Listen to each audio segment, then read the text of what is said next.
Hello everyone, welcome back to my channel. So seat allotment order release అయినప్పటి నుంచి చాలామందికి చాలా క్వశ్చన్స్ ఉన్నాయి regarding second counselling, self reporting, college reporting and candidate category seat అలాట్మెంట్స్లో చాలా doubts అయితే ఉన్నాయి. అవన్నీ ఇప్పుడు మాట్లాడుకుందాం.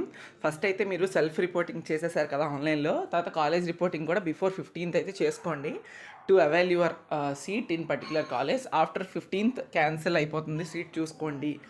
కాలేజ్ రిపోర్టింగ్ అనేది విత్ ఇన్ స్టిపులేటెడ్ టైంలో చేసుకుంటేనే మంచిది అని నేను చెప్తున్నా. Okay, so first of all first question, అన్ని క్వశ్చన్స్ ప్రతి ఒక్కరికి చాలా ఇంపార్టెంట్, గుర్తుపెట్టుకోండి. First question majority of people are asking me about is category. ఇప్పుడు ఫర్ సపోజ్ నేనే ఒక స్టూడెంట్ ఉన్నాను, నేనేమో బీసీడీ కేటగిరీ, బాయ్స్ జనరల్ కేటగిరీలో నాకు సీట్ ఇవ్వాలి యాక్చువల్గా. అయితే నేను ఆ కేటగిరీ అయ్యి ఉంటే, కానీ నాది బీసీడీ కేటగిరీ, కానీ వాళ్ళేమో ఓసీలో వేశారు. అండ్ ఒకవేళ ఓసీలో ఉన్న వాళ్ళు ఈడబ్ల్యూఎస్ పెట్టుకుంటే ఈడబ్ల్యూఎస్ కాకుండా ఇంకేదో ఇచ్చారు. అండ్ అలానే కొంతమంది ఫిజికల్లీ ఛాలెంజ్డ్ పీపుల్ లేకపోయినా వాళ్ళకి దానిలో ఇచ్చారు, క్యాప్లో ఇచ్చారు. అలా ఒక్కొక్క కేటగిరీ వాళ్ళకి ఆ కేటగిరీలో కాకుండా వేరే కేటగిరీలో సీట్ అలాట్మెంట్స్ చేశారు. అంటే అందరికీ అని చెప్పట్లేదు, చాలామందికి చేశారు. ఇలా ఎందుకు చేశారు, దీనివల్ల ప్రాబ్లమా? ఇప్పుడు సీట్ అలాట్మెంట్ ఆర్డర్ మేము ఏమైనా చేయించుకోవాలని అడుగుతున్నారు. ఇక్కడ మీరు చూసుకోవాలి, ఎవ్రీ ఇయర్ చాలామందికి ఇలానే వస్తుంది.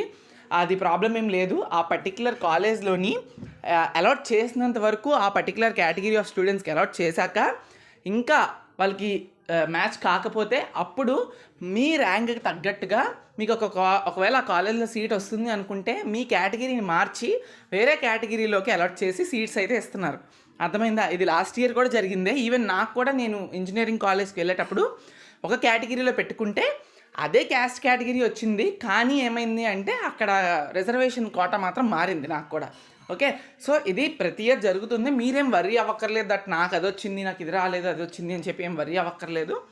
ఓకే, కన్ఫర్మ్ చేసుకోండి అంతే, అంతకన్నా ఇంకేం లేదు. సెకండ్ థింగ్, ఎవరికైతే ఫస్ట్ కౌన్సిలింగ్లోని అసలు కాలేజెసే రాలేదు, వాళ్ళు ఏం చేయాలి? నో కాలేజెస్ అలాటెడ్ అని వచ్చిందో వాళ్ళు ఏం చేయాలి అంటే డైరెక్ట్గా సెకండ్ కౌన్సిలింగ్ వెబ్ ఆప్షన్స్ పెట్టుకోవచ్చు, ఇంక ఎటువంటి ప్రాబ్లం లేదు. ఇంకొకటి ఏంటి అంటే, ఎవరైతే ఎన్సీసీ స్టూడెంట్స్ ఉన్నారో, ఒకవేళ ఇప్పుడు కాలేజ్ నాట్ అలాటెడ్ అని వచ్చిందో అనుకోండి, స్పెషల్ కేటగిరీ స్టూడెంట్స్ ఎవరన్నా స్పోర్ట్స్ కానీ, పిహెచ్ కానీ, క్యాప్ కానీ, ఇప్పుడు అలాంటివి మీకు నో అని వస్తే కాలేజెస్ అలాటెడ్ అని మళ్ళీ విజయవాడ వెళ్ళి హెల్ప్ లైన్ సెంటర్కి వెరిఫై చేసుకోవాలని అడుగుతున్నారు. నో నీడ్ అండి, డైరెక్ట్గా మీరు వెబ్ ఆప్షన్స్కి వెళ్ళిపోవచ్చు. ఇది సెకండ్ క్వశ్చన్. థర్డ్ క్వశ్చన్, ఇప్పుడు వచ్చిన కాలేజ్ కనుక మీకు నచ్చకపోతే సెల్ఫ్ రిపోర్టింగ్, కాలేజ్ రిపోర్టింగ్ చేయాల్సిన అవసరం లేదని చాలామంది చెప్తున్నారు. నిజమా? తప్పు. మీకు వచ్చిన కాలేజ్ నచ్చకపోతే అది మీ ఇష్టం. సెల్ఫ్ రిపోర్టింగ్, కాలేజ్ రిపోర్టింగ్ చేయకపోతే మాత్రం కాలేజ్ ఉష్కాకి పోతుంది. ఓకే, ఉండదు. అది సెకండ్ కౌన్సిలింగ్లోకి మీ సీట్ని అలాట్ చేసేస్తారు, ఎందుకంటే మీరు కాలేజ్ రిపోర్టింగ్ చేయలేదు కాబట్టి. సో గుర్తుపెట్టుకోండి. ఇది థర్డ్ క్వశ్చన్. ఫోర్త్ క్వశ్చన్, ఒకవేళ మీకు ఈ కాలేజ్ నచ్చకపోయినా కూడా సెకండ్ కౌన్సిలింగ్ పెట్టుకుందాం, ప్రస్తుతానికి వెళ్ళి ఈ సీట్ కాపాడుకోవాలి కాబట్టి కాలేజ్ రిపోర్టింగ్ చేద్దాం అనుకున్న వాళ్ళు వెళ్ళండి. వెళ్ళి తర్వాత సెకండ్ కౌన్సిలింగ్ పెట్టుకుంటే అప్పుడు సెకండ్ కౌన్సిలింగ్లో సీట్ వస్తే ఇంకో కాలేజ్కి వెళ్తారు. సెకండ్ కౌన్సిలింగ్లో సీట్ రాకపోతే ఆల్రెడీ ఫస్ట్ కౌన్సిలింగ్లో వచ్చిన కాలేజ్ రిపోర్టింగ్ చేసి ఉంటారు కాబట్టి అందులోనే హ్యాపీగా కొనసాగవచ్చు.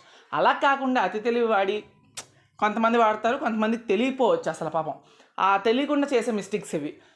ఏంటి అంటే, ఫస్ట్ కౌన్సిలింగ్లో వచ్చిన సీట్కి మీరు కాలేజ్ రిపోర్టింగ్ చేయకుండా ఇప్పుడు నచ్చలేదని వదిలేసి సెకండ్ కౌన్సిలింగ్కి వెళ్ళిపోదాము, అసలు ఈ కాలేజే వేసి నాకు నచ్చలేదు అనుకొని సెకండ్ కౌన్సిలింగ్ పెట్టిన తర్వాత అక్కడ ఏ కాలేజెస్ రాకపోతే ఫస్ట్ కౌన్సిలింగ్లో వచ్చిన సీట్ అనవసరంగా పోద్ది. Why? Because you are not yet done for college reporting. గుర్తుపెట్టుకోండి. అర్థమైందా? ఇది టోటల్ క్వశ్చన్స్ నన్ను అయితే అడిగినవి. సెల్ఫ్ రిపోర్టింగ్ చేయాలా వద్దా చెప్పాను, కాలేజ్ రిపోర్టింగ్ చేయాలా వద్దా సెకండ్ కౌన్సిలింగ్లో చెప్పాను. అండ్ సెకండ్ కౌన్సిలింగ్ రిలేటెడ్ చాలామంది ఇప్పుడు ఫస్ట్ కౌన్సిలింగ్లోనే సీట్లు రాలేదు, సెకండ్ కౌన్సిలింగ్లో మరి మాకు రావాలంటే కట్ ఆఫ్లు తెలియాలి కదా అంటున్నారు.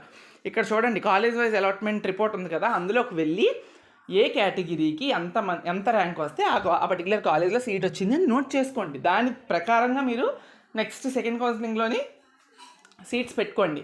వన్ మోర్ థింగ్, సెకండ్ కౌన్సిలింగ్లోని టాప్ కాలేజెస్లోని సీట్స్ ఎక్స్పెక్ట్ చేసి మాత్రం పెడితే లాస్ అవుతారు. అస్సలు రావు టాప్ కాలేజెస్లో సెకండ్ కౌన్సిలింగ్కి. మీ ర్యాంకులు అనేవి చాలా తక్కువ ఉండాలి, అప్పుడు మాత్రమే వస్తాయి. అర్థమవుతుందా? సెకండ్ కౌన్సిలింగ్లో సీట్స్ రావడం అంత ఈజీ కాదు. వస్తాయి, సీట్స్ అయితే వస్తాయి, కానీ టాప్ కాలేజెస్లో రావని నా ఉద్దేశం. అర్థమైందా? ఇవి ఇప్పటి వరకు ఉన్న మీ డౌట్స్ నేను సాల్వ్ చేయాలనుకున్నవి. ఇంకేమైనా ఉంటే మాత్రం మీ వీడియోలో కమెంట్ సెక్షన్లో పెడితే నేను మళ్ళీ నెక్స్ట్ వీడియోలోని ఆ క్వశ్చన్స్ రిపీట్ చేస్తాను. Thank you so much.